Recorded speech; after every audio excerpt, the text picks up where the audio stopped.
Bienvenue dans Smart Bourse, votre émission sur Bismart pour rester chaque jour à l'écoute des marchés du lundi au vendredi à 17h si vous nous suivez en direct sur Bismart TV. Émission que vous retrouvez chaque soir en replay sur bismart.fr ou encore en podcast sur l'ensemble de vos plateformes préférées. Au sommaire de cette édition ce soir, que nous disent les actifs clés, le triptyque clé des marchés, à savoir les taux américains, le dollar américain et le pétrole. Trois actifs majeurs qui piquent un peu du nez ces derniers temps. On voit un dollar qui reste ferme mais qui s'affaiblit quand même de manière lente mais continue. On a vu l'euro-dollar brièvement franchir le niveau de 1,09 au cours des dernières heures. Les taux américains, s'ils sont remontés autour de 4,60, 4,70 ces dernières semaines, sont là aussi en train de se détendre assez vite d'ailleurs depuis quelques séances, puisqu'on retombe sur un niveau qu'on n'avait plus vu depuis quelques semaines maintenant, 4,35 sur le 10 ans américain. Et puis le pétrole également qui voit sa glissade s'accélérer à la suite notamment de données économiques jugées médiocres en provenance des États-Unis. Le baril de Brent est passé sous les $80 et le baril de brut léger américain est désormais sous les $75. Quels sont les messages envoyés par ces actifs clés? C'est la question que nous poserons à nos invités de Planète Marché dans quelques instants, avec toujours devant nous des indicateurs clés pour les investisseurs pour essayer peut-être de réimprimer une tendance dans les marchés qui en manquent ces derniers temps. La réunion de la Banque Centrale Européenne évidemment ce jeudi, si vous n'êtes pas au courant, c'est qu'il y a un problème, et les données d'emploi américaines. Nous avons tout au long de la semaine rendez-vous avec différentes statistiques concernant le marché du travail américain et des signaux de détente qui s'accumulent. Vous aurez là aussi le détail dans un instant avec Pauline Gratel, et dans le dernier quart d'heure de Smart Bourse, nous reviendrons sur les enjeux industriels de la gestion, comment augmenter la gestion active en alliant le fondamental et la finance comportementale. Nous en parlerons avec les équipes de Varenne Capital, et c'est David Mellul, directeur général de Varenne, qui sera avec nous en plateau à partir de 17h45.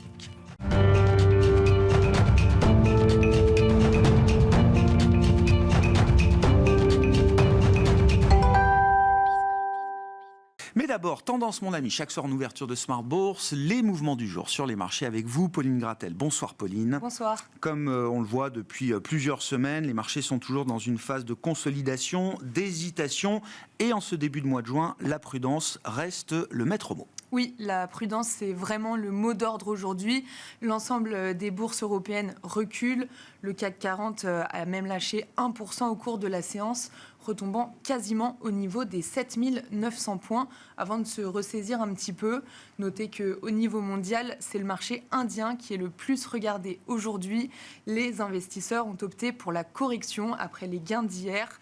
Après les dépouillements des votes des élections législatives, l'alliance du Premier ministre Modi est bien en tête comme prévu, sauf que la majorité est bien moins importante qu'anticipée. On en parlera avec nos invités dans un instant, mais visiblement le repli, l'accélération même du repli du pétrole ces dernières heures et ces derniers jours pénalise les actifs risqués et les indices boursiers. Oui, un repli du pétrole qui s'est accéléré hier après des données économiques américaines inférieures aux attentes. En l'occurrence, l'ISM manufacturier a surpris à la baisse hier pour le mois de mai. Résultat, le modèle de prévision de la Fed d'Atlanta n'atteint plus que 1,8% de croissance pour le second trimestre contre 2,7% auparavant. Dans ce contexte, le baril de Brent est passé sous les $80 et Total Energy en pâtit. Le titre est en repli de 2% au sein du CAC 40. Du côté des taux, les taux longs ont poursuivi leur repli avec un 10 ans américain sous les 4,40% et un 10 ans allemand autour des 2,55%. Et toujours à propos de statistiques concernant l'activité américaine et plus précisément le marché du travail, les investisseurs ont pris connaissance du nombre d'ouvertures de postes sur le marché de l'emploi américain. Oui, c'est l'enquête Jolts pour le mois d'avril qui indique des signaux de détente du marché du travail américain avec un nombre de postes à pourvoir qui recule autour de 8 millions au plus bas depuis 3 ans et contre 8,35 millions le mois précédent. Du côté des entreprises, quels sont les événements qui marquent l'actualité aujourd'hui, Pauline ? La chute du jour est signée Valbiotis, moins 42%. La société pharmaceutique annonce la fin de son contrat de licence et d'approvisionnement avec la division santé de Nestlé. Cette rupture n'est pas liée à Valbiotis, mais à un repositionnement stratégique de Nestlé Health Science. Dans le domaine des semi-conducteurs, Intel a dévoilé de nouvelles puces électroniques. Le groupe les présente comme l'avant-garde de la révolution de l'intelligence artificielle et surtout à un prix bien inférieur que ceux qui sont présentés par ses concurrents. En parlant de concurrents, un mot de Nvidia qui ouvre stable à Wall Street après avoir signé un nouveau record en clôture hier à 1150 $. Bon, qui n'est pas à l'avant-garde et à la pointe de la révolution de l'intelligence artificielle? Là aussi, on en parlera avec nos invités parce que quand on fait un peu les calculs, on voit quand même que la rentabilité de l'IA est encore très loin devant nous au regard des sommes qui ont déjà été dépensées, notamment pour acheter ces nouveaux processeurs et ceux de Nvidia en particulier. Quel va être l'agenda de demain pour ceux qui sont sur les marchés, Pauline? Demain, les investisseurs seront attentifs à la publication de l'ISM Service américain pour le mois de juin, ainsi qu'à la publication du rapport ADP sur l'emploi pour le mois de mai. En zone euro, les PMI services de juin et les prix à la production industrielle d'avril seront à l'honneur. Tendance, mon ami, chaque soir, les infos clés du jour sur les marchés avec Pauline Gratel en ouverture de Smart Bourse sur Bismart.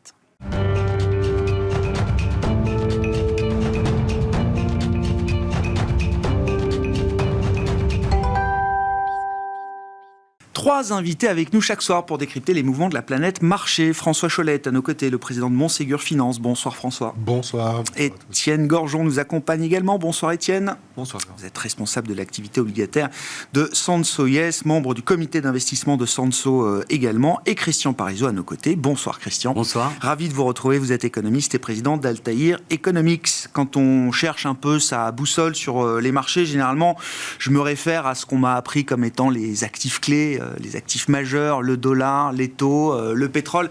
C'est vrai que quand on regarde un peu cette sphère, ce triptyque, Christian, depuis quelques jours au moins, on voit un pétrole qui glisse de plus en plus à la baisse. On voit des taux qui à nouveau se détendent. Si on prend le 10 ans américain, on est plutôt dans la borne basse du range de fluctuation autour de 4,35. Et puis le dollar. Alors le dollar contre différentes devises, mais c'est vrai qu'on a le sentiment là aussi d'une baisse un peu lente, mais continue du dollar, par exemple, contre euro. On est remonté jusqu'à 1,09 sur l'euro-dollar. Que nous disent le comportement de ces actifs clés, là, au moment où on se parle, Christian ? On rééquilibre beaucoup de choses. D'une part, par exemple, si on prend le dollar-euro, l'euro, on se dit que la BCE va peut-être baisser ses taux, c'est presque quasiment certain jeudi, et donc finalement, on va peut-être avoir une croissance qui va repartir un petit peu en zone euro. Alors, c'est pas encore très brillant au niveau des enquêtes, mais on a le sentiment que ça pourrait frémir un petit peu plus. Donc, il n'y a plus cet écart de conjoncture entre les États-Unis et l'Europe, puisque les États-Unis, on a plutôt des signaux de ralentissement, avec un premier trimestre qui est un petit peu déçu quand même, qui était un peu en dessous, et puis les derniers indicateurs qui ne sont pas exceptionnels, avec des ménages américains qui ont un peu moins consommé, des distributeurs américains qui nous ont dit qu'ils vont faire des promotions pour essayer de faire revenir les Américains dans les magasins. Donc tout ça donne une image d'économie américaine un peu moins positive. Donc déjà, il y a un effet peut-être rééquilibrage. On était très optimiste sur les États-Unis, maintenant on se rééquilibre un petit peu. Donc ça c'est pour l'échange. Sur les taux, on a beaucoup réagi à des données d'enquête, notamment l'enquête ISM. C'est vrai qu'on a eu un petit coup de froid la semaine dernière qui était lié plus à des aspects, je pense, appétit des non-résidents pour la dette américaine, les émissions du Trésor américain qui se sont mal passées. C'était pas vraiment de l'économie. Là, maintenant, on revient sur des problématiques plus économiques. Et donc, l'économie est pas très bonne. Donc, ça ne justifie pas non plus que les taux américains aillent au-dessus de 5, on va dire. Donc, quand il y a eu des grosses émissions en chair du Trésor, là, on a vu les taux se tendre. Et puis, quand on revient le nez sur les fondamentaux macroéconomiques, le mouvement est plutôt inverse. Il faut faire quand même attention parce que cette problématique de liquidité sur la dette américaine, ça va revenir. Parce qu'on a eu quand même un rapport du CBO qui était, du budget Congress Office qui n'était pas très, très rassurant sur les finances américaines. Et puis on voit, il pourrait y avoir un peu moins d'appétit de la part des Japonais pour la dette américaine. Donc tout ça, ça peut revenir durant cet été. Mais en tout cas, pour l'instant, c'est l'économie qui a repris le pas. Et puis sur le pétrole, on a deux éléments qui se sont un peu entrechoqués. On a eu dimanche la réunion de l'OPEP+. Alors l'OPEP+, d'un côté rassure, puisqu'ils disent qu'ils ne vont pas toucher au quota de production jusqu'à fin 2025. Mais de l'autre, ils nous ont dit quand même qu'ils allaient commencer à peut-être un peu moins faire d'efforts. Notamment, il y a 8 pays qui vont commencer à réduire. Alors, c'est compliqué l'OPEP, mais en gros, il y a les quotas.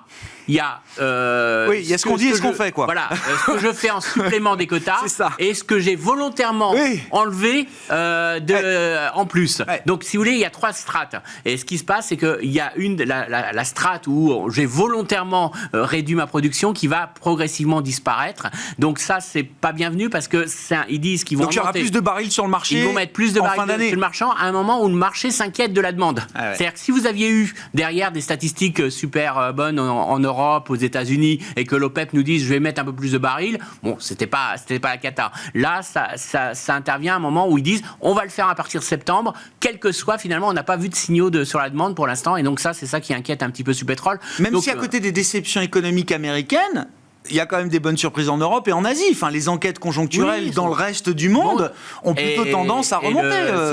Si vous prenez le S&P Global Monde, ouais.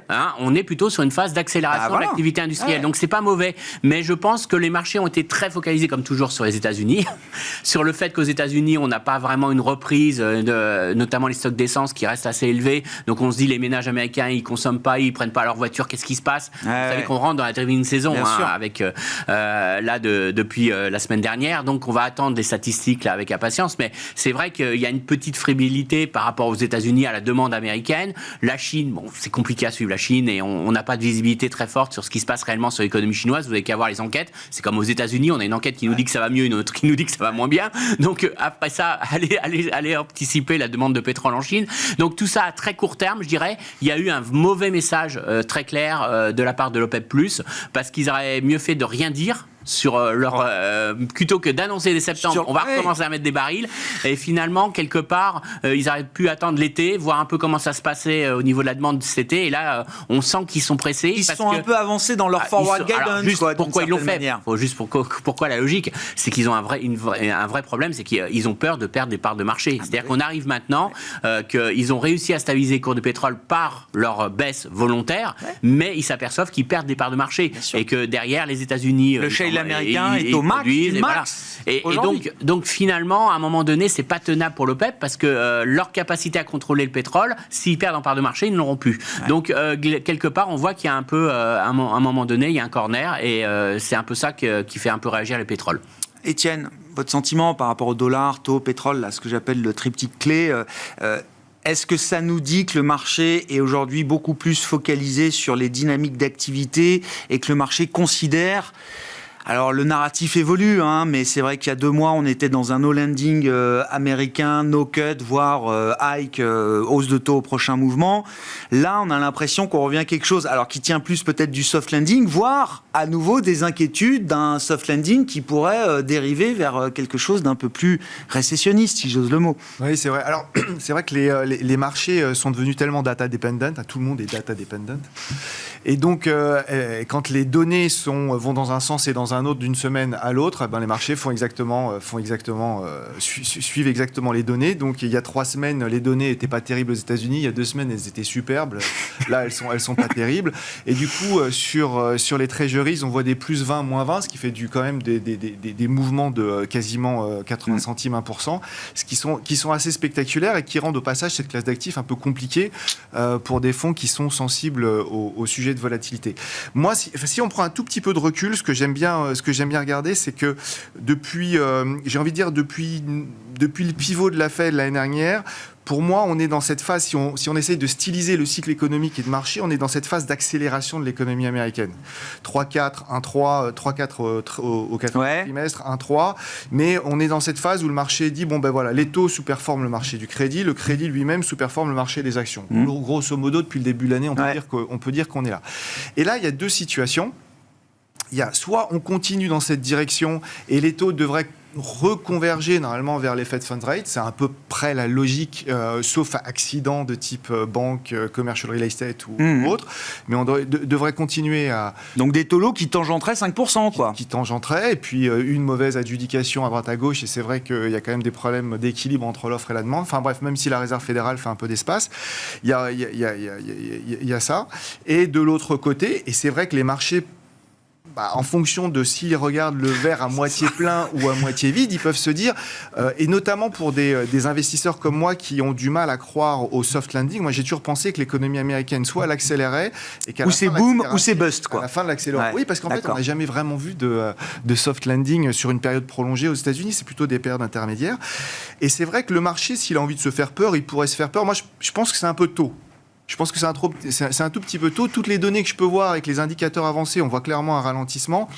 Mais j'irai pas tellement au-delà de ça. C'est encore un rééquilibrage, comme disent les banquiers centraux américains. C'est pas encore une dégradation nette de l'économie. C'est ça. Et il y a deux choses que je citerai. Probablement que... Alors peut-être que les marchés s'intéressent à ça en même temps, mais c'est vrai que entre une phase d'accélération et une phase de récession, il se passe très peu de temps. Et on est dans des configurations qui ne sont pas tellement dissimilaires à celles qu'on a pu vivre, notamment en 2007 et 2000. 2007, je rappelle, troisième trimestre, la croissance américaine est à 2,3. Le trimestre d'après, on est en récession pour une période assez prolongée. Quatrième trimestre 2000, pareil, fin d'une période d'accélération assez spectaculaire. L'économie américaine est à 2,4 et elle rentre en récession le trimestre d'après. Et à côté de ça, vous avez, j'ai écouté attentivement le patron de la Réserve fédérale de Philadelphie, M. Kashkari, qui disait quelque chose en quoi je crois profondément, c'est que, lui, il l'a dit un peu directement et presque un peu brutalement, il dit les Américains préféreraient une récession à une inflation qui perdure.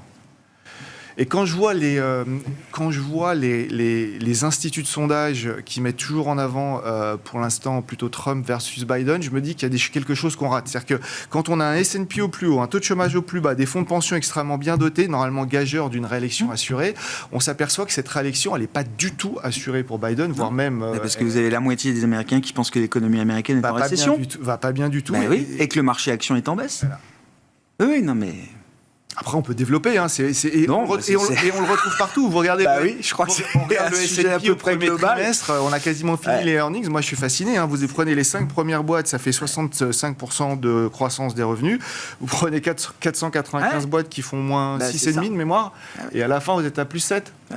Et puis je pense que même si les États-Unis sont pas fédération d'États, mais en fonction de là où vous êtes aux États-Unis, les situations économiques d'un État à l'autre peuvent être très très différentes, avec des taux de chômage qui ont déjà remonté dans certains États, des taux d'inflation qui peuvent rester élevés, voire très élevés dans certaines parties. Une classe moyenne qui aujourd'hui est étranglée par des taux d'intérêt à 22% sur les crédits à consommation. Ils ont utilisé tout leur plafond de cartes de paiement, et là, ils ont vraiment l'impression d'avoir une perte de pouvoir d'achat.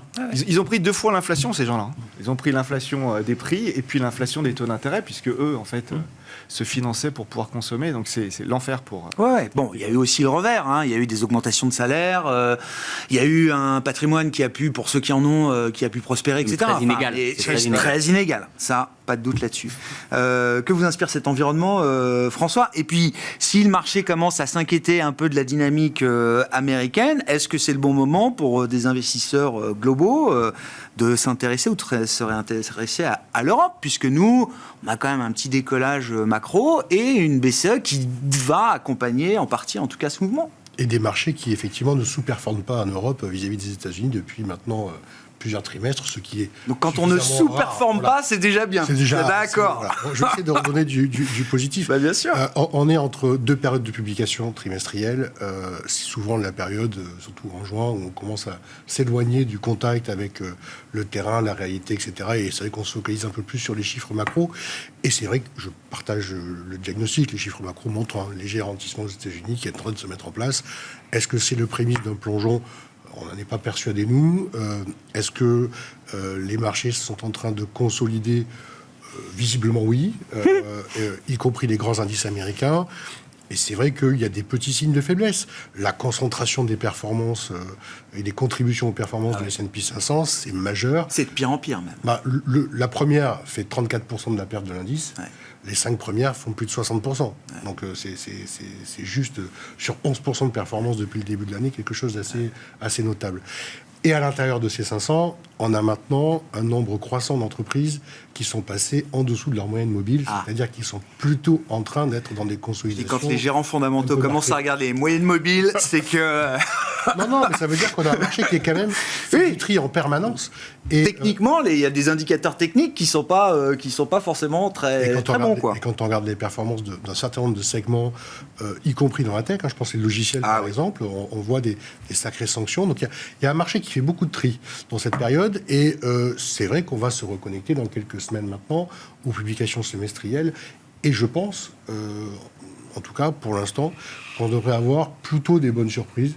On est habitué, vous allez le dire, à avoir des bonnes surprises sur les publications, mais surtout l'idée que à chaque fois qu'on est allé se remettre sur le pouls des entreprises aux États-Unis depuis 2 ans maintenant, la récession qu'on pouvait redouter, on l'a pas vue. On a des variations de l'économie, mais elle reste quand même très solide. Et on a des publications qui ont été plutôt rassurantes, voire très rassurantes, et qui ont justifié les multiples, certes un peu élevés qu'on a aux États-Unis, que ce soit en historique, que ce soit en relatif par rapport à d'autres zones. Mais il n'empêche que c'est mérité par la qualité aussi des résultats. Donc, j'ai pas un signal d'alarme aujourd'hui sur les marchés actions américains particuliers. Simplement une phase de consolidation aussi en digestion d'une période qui a été extrêmement faste. Il ne faut pas se tromper, les performances de tous les fonds que l'on peut avoir sur la zone sont à plus de chiffres. Oui. Et après une fin d'année 2023 qui a été exceptionnelle. Puissante. Donc on peut digérer ça tranquillement entre deux phases. Ce qui est intéressant, c'est que face à l'ultra-concentration du marché américain, il faut regarder aussi le rapport entre un indice équipondéré et le S&P 500 standard. On est sur des niveaux de sous-performance du S&P équipondéré historique, quasiment. On a, la concentration là, elle est vraiment extrême. Mais le marché a fait le tri. Vous voyez, Apple est quasiment à zéro depuis le début de l'année. Vous reprenez des Microsoft ou des Tesla qui sont en forte baisse. Il y a des sanctions. Voilà. Et puis vous avez des énormes sanctions. Salesforce, ça a été une sanction terrible. Si vous prenez Intuit, par exemple, dans les logiciels aussi, qui sont dans les logiciels de comptabilité pour déclarer les impôts, etc., donc qui était normalement la saison aussi aux États-Unis, on a eu des sanctions boursières élevées. Donc c'est juste pour dire que le marché a fait beaucoup de tri. Et on ne se sent pas dans une phase de surachat lorsqu'on regarde les indices américains aujourd'hui. Alors on n'a pas eu un mouvement aveugle, ininterrompu, sans discernement sur les valeurs et sur les secteurs. Mais face à ça, et c'est ce que je dis, est-ce que c'est le moment, ou est-ce que le cas d'investissement européen regagne en intérêt face à cette situation du marché américain? On a quand même le sentiment que la hausse ou la participation est un peu plus large en Europe quand même. Oui, et y compris en descendant en termes de taille aujourd'hui. C'est pas forcément celle qui aurait pu être imaginée. Si on regarde notamment sur les indices européens, on n'aurait pas forcément imaginé les banques en tête des charts avec autant d'avance dans les classements sectoriels. Le luxe continue à consolider, ça fait maintenant 6 mois. On a quand même des grands leaders en termes de poids des indices européens qui se retrouvent aujourd'hui dans des phases de consolidation même marquées. Et ce qui est intéressant, c'est que le marché reste assez solide pour ne pas changer de tendance malgré des consolidations importantes de gros poids lourds de l'indice. Même sans LVMH, sans LVMH, ça tient. Non, mais on a trouvé des relais avec d'autres... les banques. Avec les banques, avec d'autres secteurs qui sont venus apporter des contributions. Et donc une performance qui est moins concentrée, c'est plutôt rassurant aussi lorsqu'on est investisseur, c'est-à-dire qu'on n'a pas la peur d'être tous dans le FOMO, le fear of missing out, le mouvement de marché qui peut toucher telle ou telle entreprise. Et puis, si on regarde l'état de la santé économique, je partage en Europe l'avis d'une légère réaccélération, et ça c'est plutôt positif. C'est positif pour les secteurs, c'est aussi positif sur des classes d'actifs un peu particulières. Je pense aux small caps par exemple. On a enfin, j'allais le dire, puisque on en avait parlé ensemble. Oui, ça fait un moment, bien sûr. Un pari qui devient payant, qui est le rattrapage des small caps. Elles avaient été sanctionnées à juste raison sur la difficulté d'accès. D'accès au marché, aux sur capitaux. Le fait que le marché local était plutôt en ralentissement en fin d'année dernière, et donc une moindre croissance embarquée. Et là, on s'aperçoit que les signaux qui arrivent sont plutôt favorables et qu'on a maintenant quelque chose qui va devenir, à mon avis, structurel et non pas conjoncturel, c'est-à-dire le retour d'une meilleure profitabilité, des croissances de bénéfices et une valorisation qui, normalement, mérite une prime par rapport au large. Il y a quelque chose de stratégique ça laisse laisse qui se de met en la place. marge sur les small caps. On a un très beau rallye qui a 4 semaines ou 6 semaines, c'est peu, mais on a beaucoup d'opérations. Ouais. Beaucoup de valeur cachée qui est en train de s'exprimer dans ces opérations et de sortie de la cote. Donc c'est plutôt le symptôme d'un marché qui fonctionne bien. Ah ouais, intéressant. Effectivement, après une bonne paire d'années de sous-performance, on a enfin ce rallye de rattrapage qui se met en place pour les small caps. J'en viens à cette question, Étienne et puis Christian. On aura donc la baisse de taux de la Banque Centrale Européenne ce jeudi. Bon, une communication que tout le monde attend encore un peu sur la retenue pour la suite, pas d'engagement immédiat en tout cas pour des baisses de taux à suivre. Il y en aura sans doute, peut-être pas dès le mois de juillet. La question étant, qu'est-ce que ça change d'avoir l'idée d'une baisse de taux, jamais un 102, peut-être 3, etc. Enfin, c'est comme ça que le marché va fonctionner. Qu'est-ce que ça change pour la performance des actifs, Étienne? Et puis en termes de flux, est-ce que ça peut générer des rebalancements également de flux qu'on a vu massifs, par exemple, sur le monétaire depuis 2-3 ans maintenant? Alors, ça change un peu quand on est gérant obligataire parce que la performance du cash sera un tout petit peu moins pénible. C'est une problématique de gérant, mais c'est vrai que quand vous avez un cash qui tourne à 4, et des obligations crédit qui sont finalement pas à des rendements tellement plus élevés ou à peine plus élevés, ça devient un problème. Donc ça va d'un point de vue gestion, ça va soulager et recréer finalement une dynamique sur la partie obligataire. Après, il y a plusieurs choses que je trouve assez intéressantes. La première, c'est que moi, je ressens très fortement qu'il y a un débat incroyable au sein de la Banque Centrale Européenne. Et c'est vrai qu'on dit qu'en Europe, il ne se passe rien. Sauf que là, il se passe quelque chose. Il se passe quand même quelque chose parce que si on regarde les données, les chiffres d'inflation n'étaient pas terribles. Alors, on les explique par des effets de base, problématiques en Allemagne, etc. OK, on comprend ça très bien. On voit quand même que l'économie est en train de frémir. Et donc, on peut se dire, tiens, ils vont peut-être nous faire une baisse de taux, mais au quiche. Donc, avec un discours qui tempère un peu les ardeurs du marché. Et là, il y a deux sujets. C'est est-ce que la Banque Centrale Européenne est réellement focalisée sur la partie inflation, ou est-ce qu'elle commence, comme moi je commence à le croire, s'intéresser réellement à la problématique de croissance? Quand j'écoute Villeroy de Galhau et d'autres membres, je me dis que la croissance est en train de l'emporter. Et je dirais plusieurs choses, et pas que des choses sympas pour la BCE, mais si c'était vraiment l'inflation le sujet, on peut dire qu'ils ont quand même raté le coche en 2022, puisqu'ils se sont pris franchement en retard. Deuxième chose, ils s'occupent de plein de choses, la BCE. Quand je les vois mettre des amendes à des banques parce qu'elles ne sont pas assez réactives sur le changement climatique, je me dis, est-ce que ça passe dans ça, c'est leur rôle de superviseur, ça. Oui, c'est le rôle. D'accord, mais à la Fed, il y a aussi un superviseur bancaire. Bien sûr, bancaire. Oui, d'accord. Mais là, climatique, climat, oui, d'accord. Et donc, la raison pour laquelle je mentionne ce sujet du climat, c'est que je me dis, finalement, la croissance, pourquoi est-ce que ça ne prendrait pas le pas? Et ça serait extrêmement légitime. Et c'est vrai que la zone euro, on ne peut pas dire qu'elle se démarque favorablement, notamment des États-Unis, sans rebalancer tous les chiffres qui sont donnés régulièrement.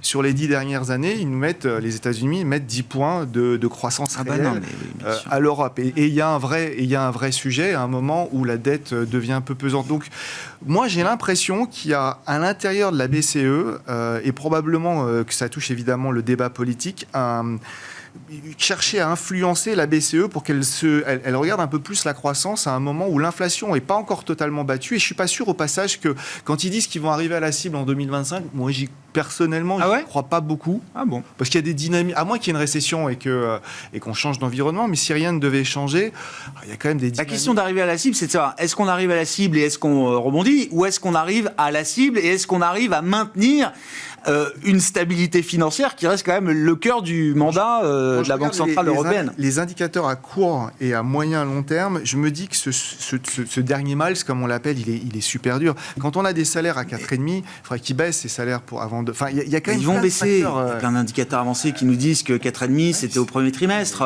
Dans les négoces salariales, si le rythme d'inflation est à 2,5, 3 et plus à 9, les négociations vont plus faire de la même manière. Non, mais juste, ça fait écho aussi à quelque chose, Étienne, que vous dites en creux. C'est-à-dire, la BCE va être de plus en plus focalisée sur la croissance parce que même si on a ce petit redécollage de la croissance, on a devant nous le risque d'avoir quand même une impulsion budgétaire beaucoup moins forte que ce qu'on a connu dans les années précédentes, alors qu'aux États-Unis, pour l'instant, on reste quand même toute vanne ouverte. Ouais. Il y a quand même un peu de consolidation budgétaire dans l'air, si vous voyez ce que je veux dire. Je m'en réfère notamment au focus qu'on a pu mettre sur un pays particulier au cœur de la zone euro ces derniers jours. Consolidation budgétaire qui est là depuis un petit bout de temps. Oui. À un moment où ils réduisent le bilan, ils ont des prévisions de réduction de bilan. Je me dis, ça va vite encore. S'ils font ce qu'ils ont dit, il est... Moi, je fais partie du camp de droite. C'est-à-dire celui qui pense qu'il faudrait qu'il baisse les taux et beaucoup plus que ce que le marché anticipe, parce que ça va être un peu rugueux. Donc le risque pour vous, c'est qu'ils soient obligés d'aller plus vite et plus fort que ce qu'ils signalent aujourd'hui. Moi, je parierais bien ça, même si je pense qu'ils vont devoir un peu abandonner sur leur cible d'inflation, c'est un peu compliqué. Christian, un mot là-dessus. Le fond du problème pour la BCE, c'est qu'ils vont mener une politique monétaire durablement restrictive. Même s'ils baissent de 25 points de base, ils seront restrictifs. Et pourquoi ils seront restrictifs ? Parce qu'ils ont un élément, c'est les coûts salariaux unitaires qui sont trop élevés. Coûts salariaux unitaires, coût du travail, total du coût du travail, moins gain de productivité. Tant que vous avez une productivité en Europe qui est négative, qui ne rebondit pas, et tant que vous avez aujourd'hui des salaires, même si vous pouvez dire qui ralentissent et tout ça, mais qui progressent beaucoup trop vite par rapport aux gains de productivité, vous n'aurez pas un discours de la BCE qui sera tendre. Donc ça, c'est évident. Donc ils sont toujours sur leur boucle prix-salaire, toujours sur le risque que les salaires progressent trop rapidement. Là, ils ont fait un petit pari. Ils ont fait un petit pari qui a quand même eu une stagnation de l'économie européenne, qui a retiré de la capacité des entreprises à relever les prix, et que s'il y a des hausses de salaire aujourd'hui un peu fort, ça va plus peser sur les bénéfices des entreprises que l'inflation. Mais c'est un petit pari qu'ils ont fait. Et je crois que ce ne sont pas des grands joueurs. Donc je ne suis pas sûr qu'ils vont être très agressifs dans la baisse des taux, parce qu'ils ne peuvent pas tant qu'ils n'ont pas ce signal-là. Donc pour l'instant, certes, on a M. François Villeroy de Galhau qui est très colombe, mais les Allemands vont très vite souffler la fin du jeu, parce que je pense que effectivement, la BCE pour l'instant n'est pas confortable avec le fait que les coûts salariaux unitaires sont beaucoup trop élevés dans la zone euro. La leçon de cette discussion, c'est qu'on aura la baisse de taux le 6 juin, que le meeting de juillet, c'est mort, la porte est fermée. Et après, on va attendre. Et rendez-vous en septembre. Voilà. Et rendez-vous en septembre pour revisiter le scénario et voir si qu'on ait les données sur les salaires, qu'on ait les données sur les productivités et qu'on voit un peu plus clair. À propos de productivité, vous avez fait les maths de l'IA en début de semaine, là, dans un de vos mornings. Christian, je veux bien que vous nous fassiez un peu l'équation de ce qu'on a dépensé, enfin, ce que les boîtes de tech ont dépensé pour s'équiper en GPU NVIDIA. Et, allez, un an après, ce qu'il en ressort en termes de dollars ou d'euros sonnant et trébuchant. Oui, alors c'est une simple constat. Alors après, je mets beaucoup de bémols, mais naturellement, la révolution de l'IA est là. Elle affecte la productivité, elle affectera sûrement la productivité, mais on ne sait pas de combien, on ne sait pas quels sont les effets, et il y a beaucoup d'inconnus. Ce qui est certain aujourd'hui, c'est, on en a parlé tout à l'heure, c'est-à-dire que les gens ont joué ceux qui font les processeurs, ceux qui font les pelles, donc ceux véritablement qui en profitent, et il n'y a pas de bulle, parce que Nvidia, elle est chère, mais elle n'est pas en situation de bulle. Quand on regarde l'hypercroissance qu'elle connaît, cette entreprise, on ne peut pas dire qu'il y a une euphorie complètement délirante sur Nvidia. On n'a pas acheté l'avenir, on a acheté le présent, et on achète quand même des fabrications de cartes. Mais ce qui se passe aujourd'hui, c'est qu'on a en gros investi 50 milliards de dollars l'année dernière dans les capacités de calcul, qui ont rapporté pour l'instant, mais je dis bien pour l'instant, 3 milliards. Ça a généré 3 milliards de chiffre d'affaires. De chiffre d'affaires, c'est 50 milliards. Ceux qui se sont équipés en GPU Nvidia, ils ont généré 3 milliards de chiffre d'affaires. C'est pas moi qui l'ai calculé, c'est Koya. C'est Koya Capital. Mais bon, le plus gros fonds de VC au monde. On va leur faire confiance. Ah bah oui, on va leur faire confiance. Ils doivent suivre ça de près. Ils le suivent de près. Et donc, ça veut dire qu'aujourd'hui, il y a un énorme déficit entre ce qu'on investit et ce qui est rapporté. Alors, vous allez me dire, les plus optimistes, ils vont dire c'est normal, c'est une industrie naissante, il faut bien investir avant d'avoir un retour sur investissement. Alors, le gros problème, c'est qu'on commence à voir dans les revues un peu spécialisées quand même quelques signaux qui inquiètent. Alors, premier signal qui me semble important, c'est que l'intelligence artificielle a tendance à stagner. C'est-à-dire que les progrès ont été très forts sur les derniers mois.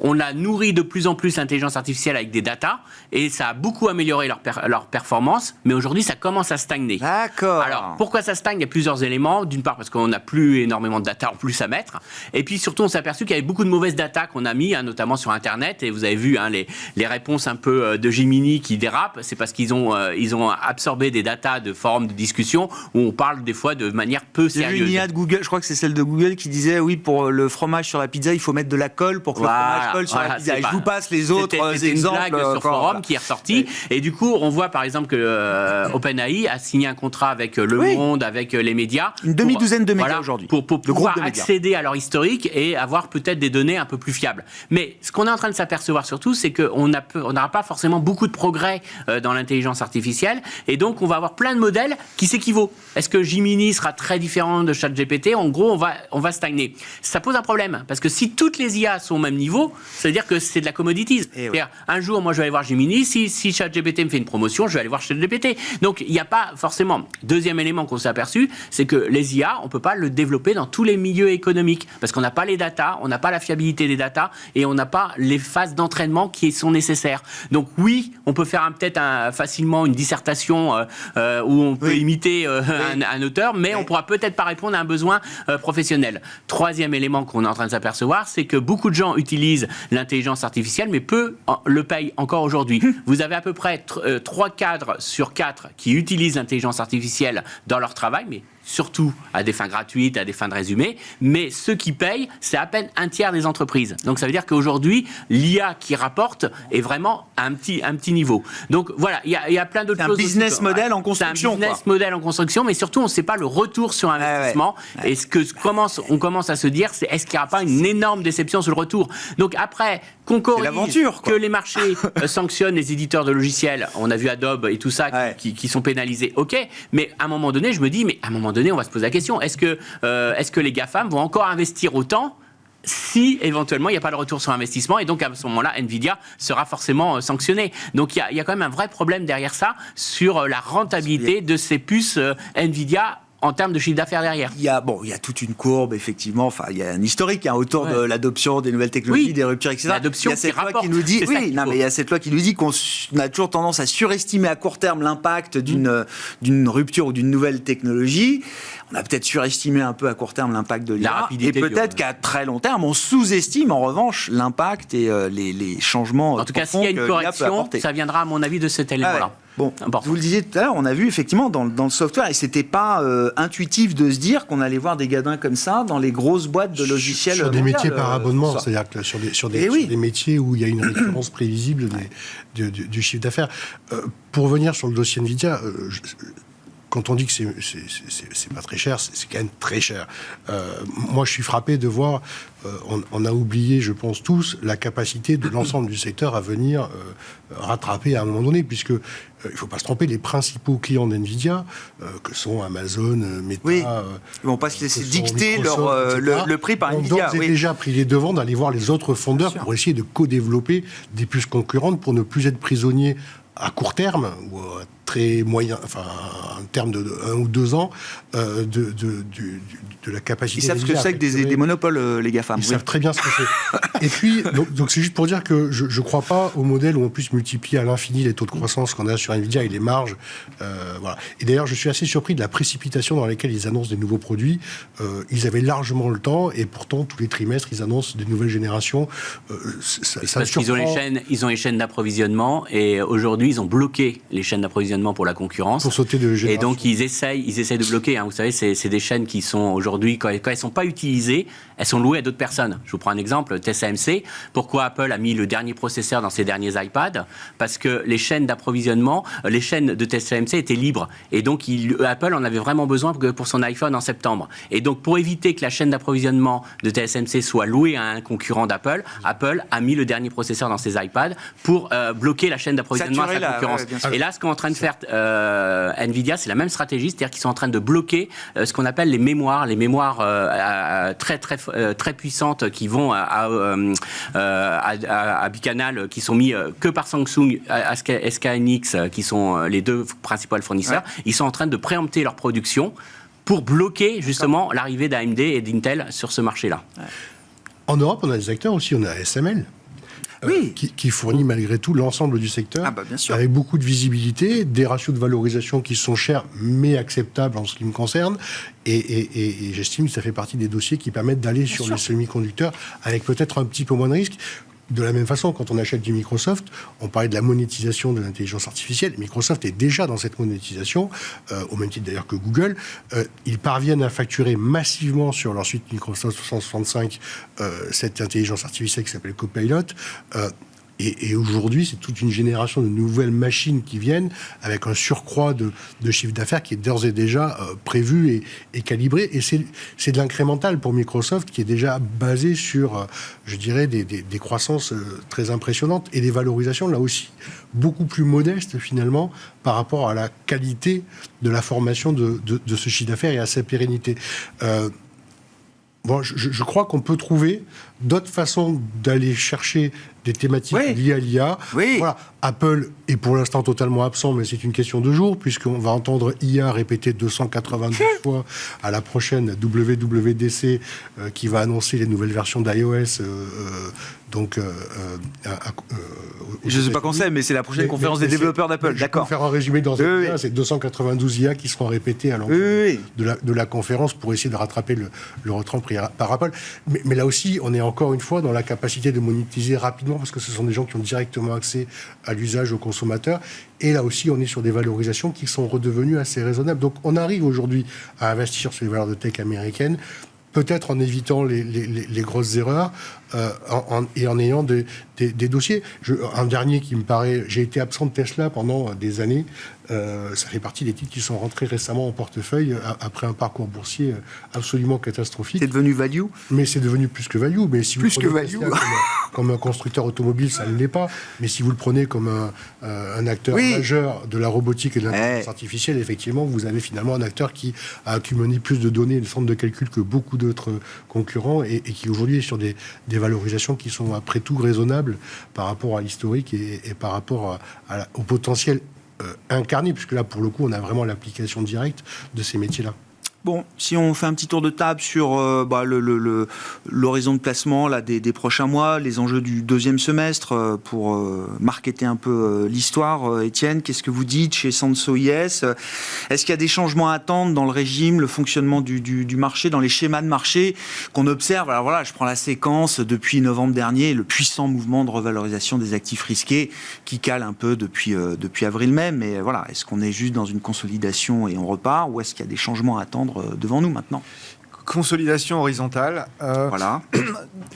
Nous, la façon dont on raisonne, c'est de se dire, est-ce qu'on est toujours dans cette phase d'accélération ou est-ce qu'il y a un risque que l'on bascule dans autre chose ? De ce que l'on peut voir, et on ne se projette pas très loin, pour être honnête, on reste assez prudent sur toutes les données qui arrivent, parce qu'il y a vraiment un peu de tout, et elles ne sont pas toujours fiables, mais si on prend un juge de paix qui est le marché de l'emploi, les allocations chômage du jeudi, si je devais en prendre qu'un, parce qu'il est à peu près propre celui-là, on se dit, on est toujours dans cette phase d'accélération, et donc là c'est plutôt du bruit. On appelle au-dessus de 200 000 inscriptions hebdomadaires au chômage chaque semaine aux États-Unis. Hein. Et les gens, c'est pas 300 quoi. Et c'est pas un sondage. Donc les gens vont vraiment aller chercher de l'argent parce qu'ils ont plus de travail. Donc tout ça me paraît relativement solide. Et donc je pense qu'on est toujours dans cette phase d'accélération. Donc moi très tactiquement, j'aurais tendance à peut-être alléger un peu, prendre quelques profits sur les taux, en attendant qu'on se reconverge un peu vers les taux directeurs. Donc c'est pas le moment d'être acheteur agressif des taux longs américains. 20 BP, c'est des gros mouvements d'un seul coup. D'un seul coup, on passe du haut du range à largement en dessous de la moyenne du range. Il y a un peu trop de vol. Donc là, je pense qu'il faut peut-être tactiquement relâcher un petit peu. Je pense qu'on est toujours dans cette phase. Les taux sous-performent le crédit, qui sous-performent les actions. Peut-être que dans les choses sur lesquelles on s'interroge, les points sur lesquels on s'interroge sur la partie obligataire, c'est que l'année 2023 était clairement, sur le monde obligataire, l'année du crédit. Quand je regarde les niveaux de spread, il n'y a pas d'inquiétude à court, moyen terme, mais peut-être que si on a raison sur le fait que la Banque Centrale Européenne pourrait baisser les taux un peu plus vite que le marché anticipe, parce qu'encore une fois, pas de relance budgétaire, un bilan qui va baisser très fortement, va falloir, si on ne veut pas se retrouver dans une phase d'accident, il va falloir trouver quelque chose. Alors on se dit que peut-être l'année 2024, en deuxième moitié de l'année, vers la fin de l'année plutôt, sera l'année des taux. Bondisback. Bon, on l'aura déjà bien dit, mais ça finira par être... Bon, après, il y a du rendement. Ça, c'est la nouveauté quand même dans l'univers obligataire pour des investisseurs obligataires.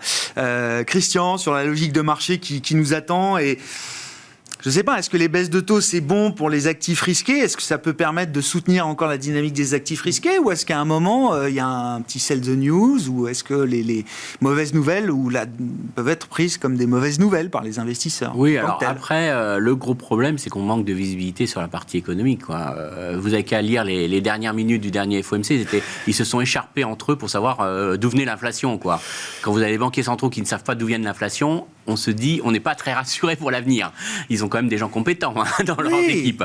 C'est un travail de non, mais il y a un vrai problème. Il y a un vrai problème important. Non, parce qu'il y a un problème. C'est parce que d'une part, on a des économies qui n'ont pas du tout réagi comme on l'anticipait au durcissement des politiques monétaires.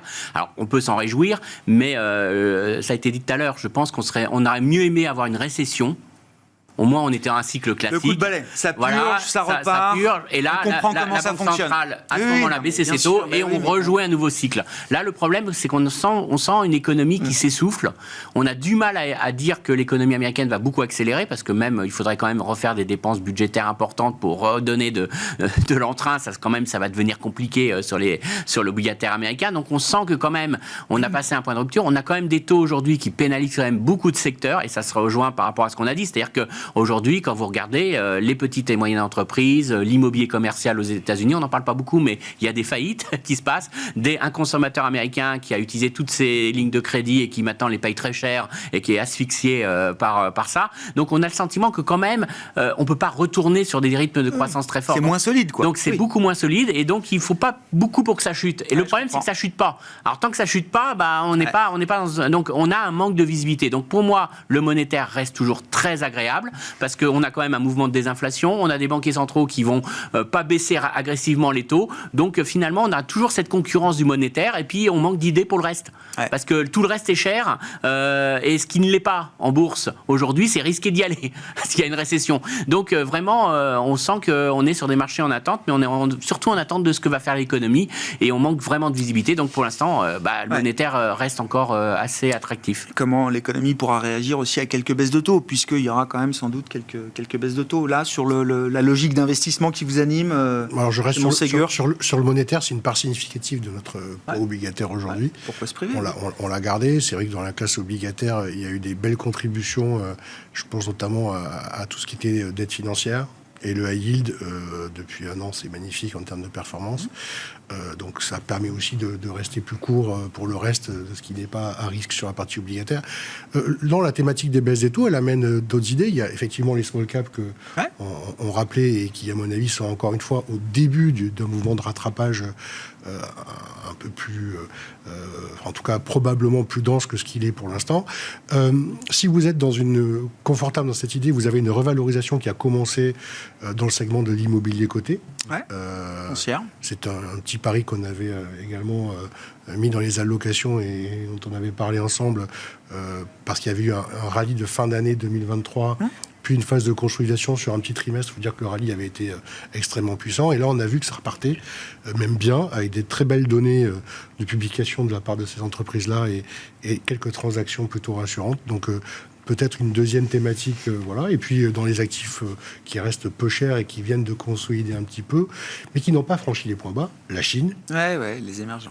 Si vous avez un peu de courage, dans les émergents, la Chine fait partie des dossiers. Il y a de la place peut-être pour ces retardataires. Oui, c'est de la diversification. Ce ne sera pas un cœur de portefeuille, mais c'est pas stupide d'avoir ça aujourd'hui, je pense. Merci beaucoup, messieurs, d'avoir été les invités de Planète Marché ce soir. François Chollet, Montségur Finance, Étienne Gorgeon, Sanso IS, et Christian Parizeau, Altair Economics.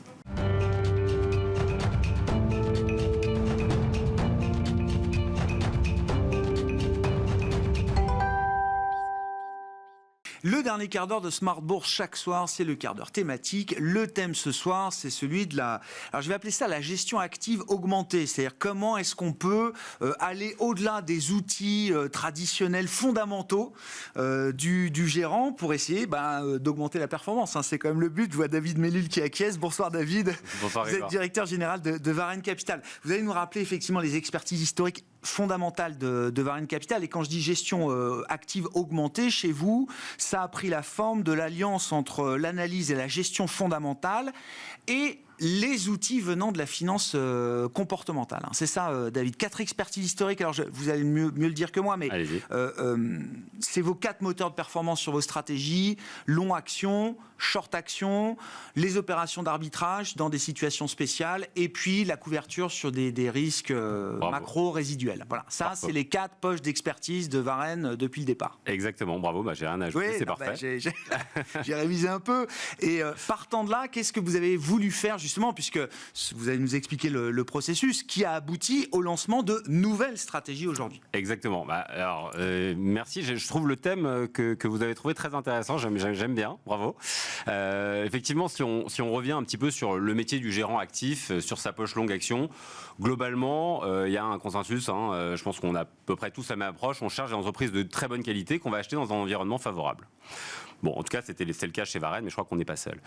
Pendant des années, l'environnement favorable, on avait traduit ça par acheter de la décote par rapport à notre estimation de juste prix, pensant que globalement, le marché était plutôt porté par la dynamique propre de création de valeur des entreprises. Ça a très bien fonctionné pendant des années. Varenne est né en 2003. Les performances ont été très solides depuis le lancement. Non pas qu'elles ne soient plus maintenant, mais il s'est passé quand même quelque chose de majeur, puisqu'on a eu la crise du subprime et la crise du Covid qui sont venus un petit peu bousculer le fonctionnement des marchés. Et globalement, surtout depuis l'ère Covid, on voit que les marchés ont des mouvements de plus en plus erratiques. Et il y a des rotations sectorielles qui sont très fortes. Et la seule dynamique propre des entreprises ne suffit plus à justifier un parcours boursier solide ou décevant. Donc, il faut prendre en compte d'autres paramètres. Et on est ravis de pouvoir observer qu'on a une masse d'informations à disposition. On a des puissances de calcul désormais à disposition qui sont phénoménales. Et donc, comme le monde autour de nous a changé, notre gestion a dû élever son niveau de jeu et donc on a dû faire évoluer notre gestion dans cet environnement. Donc le fondamental reste au cœur de notre approche. On cherche toujours des entreprises de très grande qualité qui ont un avantage compétitif soutenable, un excellent management, mais on cherche finalement, en plus de cette expertise primaire, on a développé une deuxième expertise qui vient enrichir la première, qui est une émanation de l'analyse fondamentale, mais qui est enrichie d'une masse de signaux faibles qui, pris en isolation, ne sont pas forcément très pertinents, mais ensemble, quand on les croise, on peut trouver des entreprises qui ne sont pas forcément pas chères par rapport à notre estimation de juste prix, mais qui sont des entreprises de très grande qualité et qui ont un environnement favorable parce que la configuration des marchés leur est favorable. Et pour ça, il faut s'intéresser au comportement, ou en tout cas à travers ces signaux, chercher à comprendre le positionnement et le comportement des autres acteurs du marché. C'est ça, David? C'est ça, c'est qu'en fait, sur le marché, on observe qu'il y a une masse d'informations et donc et de comportements. Le comportement des activistes, par exemple. Donc ceux qui sont plutôt intéressés à la baisse du titre. Donc ils vont emprunter un titre pour faire une vente à découvert. Donc c'est ce qu'on appelle une prise de position vendeuse. Ça se mesure au travers de ratios qu'on appelle de façon très barbare le short interest. C'est quelle est la part de titres empruntés pour être vendu à découvert. C'est intéressant de voir si une valeur sur laquelle un gérant actif est prêt à se positionner. C'est-à-dire, attention, le short interest, la pression vendeuse sur ce titre n'a jamais été aussi élevée. En isolation, ça ne veut pas dire grand-chose. Ça peut même être un signal contrariant. Exactement. Ça peut être même un signal très intéressant en se disant ils vont lâcher leur position et donc ils vont libérer une énergie haussière. Mais quand on croit ça avec une masse d'autres signaux, on peut avoir finalement une configuration, un alignement de planètes très favorable. Je prends un exemple concret pour illustrer le propos, un exemple au hasard, Nvidia, dont je pense qu'on en parle à peu près à chaque émission. Nvidia, c'est une position que nous avons rentrée en portefeuille dans l'ensemble de notre gamme à la fin de l'été dernier. Un gérant actif, en tout cas chez nous, les femmes et hommes qui occupent notre gestion fondamentale, passe plusieurs semaines sur un dossier. Au retour de vacances d'été, il est peu probable qu'on se dise la meilleure allocation de montant possible, ce soit de travailler sur Nvidia qui vient de prendre 300% en quelques mois. Alors que lorsqu'on croise une masse de signaux, on va se dire la valorisation est au plus haut, mais les prévisions de bénéfices sont telles que le price earning, le fameux PE, projeté, est historiquement bas. La pression vendeuse est très basse en absolu et elle baisse encore davantage. Les analystes sell-side, donc les banques, émettent des avis très favorables, donc qui revoient à la hausse leurs objectifs de cours. Donc eux viennent influencer le marché à la hausse. Il n'y a pas de pression baissière. Il y a, par exemple, des dirigeants qui passent à l'achat sur leurs propres titres. Ça aussi, c'est un signal qui est intéressant, de voir la confiance que portent les dirigeants au capital de leur entreprise et ce qu'ils font de leur épargne. Et puis, on peut aller regarder beaucoup d'autres domaines. Le crédit, par exemple, est-ce qu'il y a une tension sur le CDS? Mais lorsqu'on a une entreprise qui est très solide, qui traite sur une valorisation qui est finalement historiquement basse en relatif, qu'il n'y a pas de pression vendeuse, qu'il y a une pression au contraire acheteuse, qu'on est sur une phase d'accélération des bénéfices, là vous avez peut-être une entreprise très solide dans un environnement favorable. Et un feu vert, effectivement. Et un feu vert. Je comprends.